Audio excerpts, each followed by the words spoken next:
ममता ने अपने बेटे को पढ़ा लिखा कर बड़ा आदमी बनाया। अब वो शहर में अपने परिवार के साथ रहता है। एक दिन ममता का बेटा रोहन अपनी पत्नी आलिया से कहता है, अरे आलिया, सुनो, माँ अब से गांव में नहीं रहेगी। वो हमारे साथ यहीं रहेंगी शहर में। उनका कमरा आज नौकर से बोलकर अच्छे से साफ करवा देना। ओह, आज तो मेरी किटी पार्टी है, फिर मुझे जिम और फिर शॉपिंग। ठीक है, कल करवा दूंगी। अब अच्छा, लेकिन माँ के सामने ये कपड़े नहीं चलेंगे। हाँ, तुम्हें साड़ी या सूट पहनना होगा। अरे बिल्कुल भी नहीं। मेरे मम्मी पापा ने इतना पैसा लगाकर शादी इसलिए नहीं की थी कि मैं अपनी मर्जी के कपड़े पहन ओढ़ भी ना सकूं। अरे चलो, गुस्सा मत हो, लेकिन कुछ दिन तो माँ की खुशी के लिए कर सकती हो ना। लेकिन आलिया मानती नहीं।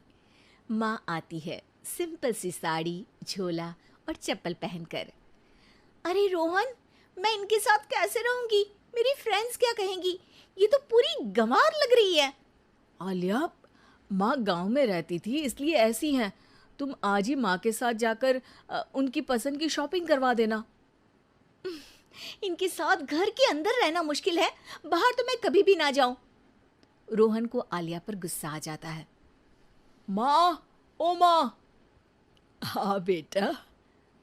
वो माँ को ले जाने के लिए उनका हाथ पकड़ता है कि अरे माँ, तेरे हाथ अभी तक इतने कड़े हैं, तूने इसका कोई इलाज नहीं किया? अरे बेटा, इसका कोई इलाज नहीं। वैसे भी मुझे कोई शर्म नहीं कि मेरे हाथ मुलायम नहीं है, क्योंकि इन्हीं हाथों से मेहनत कर मैंने तुझे बनाया है बेटा। अगले दिन माँ, मैं ऑफिस जा रहा हूँ। कुछ लाना हो तो आलिया को बोलकर फ़ोन करवा देना। रोहन के जाने के बाद, आप ना आज कमरे में ही रहिएगा, घर में पार्टी है, मेरी सहेलियां आ रही हैं, मैं उन लोगों के सामने आपको नहीं ला सकती हूँ। ठीक है बहू, लेकिन तुम कहो तो मैं कुछ खाने को बना दूँ तुम लोगों की पार्टी के लिए। वो लोग सिर्फ कॉन्टिनेंटल या थाई फूड ही खाते हैं। कोई बात नहीं, कभी इंडियन खिलाने वाला कोई मिला नहीं होगा ना। मैं बनाकर कमरे में चली जाऊंगी। जैसे आपकी मर्जी। आलिया के घर उसकी दोस्त आती हैं, पार्टी होती है। अरे वाह आलिया, ये क्या है खाने में? बड़ा ही स्वादिष्ट है यार, इसकी रेसिपी मुझे चाहिए। हाँ, और ये दाल, ओ माय गॉड, मैंने तो किसी 5 स्टार में भी ऐसी दाल नहीं खाई है। यार तू कुक को यहाँ बुलाना। अब आलिया घबरा जाती है। हाँ हाँ हाँ हाँ, क्यों नहीं, माँ जी ज़रा बाहर आइए। आलिया की सास सिंपल सी साड़ी और गांव के अंदाज में आती है। अरे बहू, क्या हुआ? खाना पसंद नहीं आया क्या? बहू? अरे ये गांव से दिखने वाली औरत तुम्हें बहू क्यों बोल रही है? कौन है ये? वो हमारी नई नौकरानी है। सास बहू की बात सुनकर बहुत दुखी हो जाती है। वो सर झुकाकर जा ही रही होती है कि एक सहेली बोल पड़ती है। अरे कहाँ जा रही हैं माँ जी? वो उठकर उनके पैर छूती है। जीती रहो बेटा।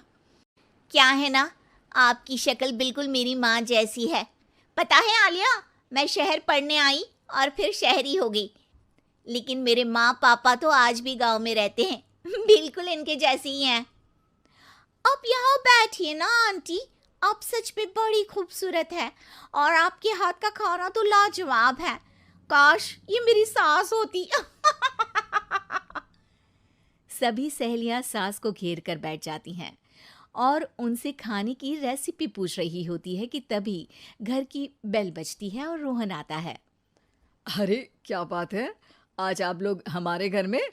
और ये लोग तो मुझे आलिया से ज्यादा माँ की सहेलियाँ लग रही हैं। क्या ये आपकी माँ है?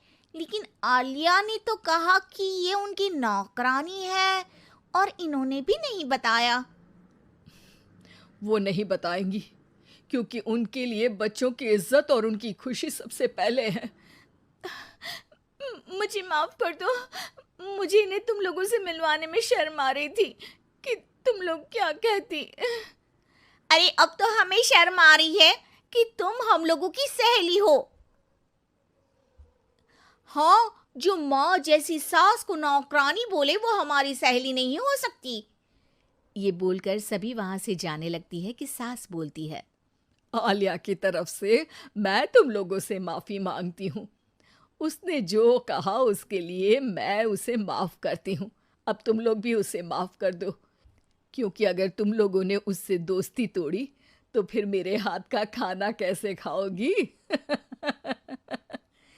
नहीं नहीं आंटी, जरूर आएंगे, लेकिन अब आलिया की नहीं बल्कि आपकी सहेली बनकर।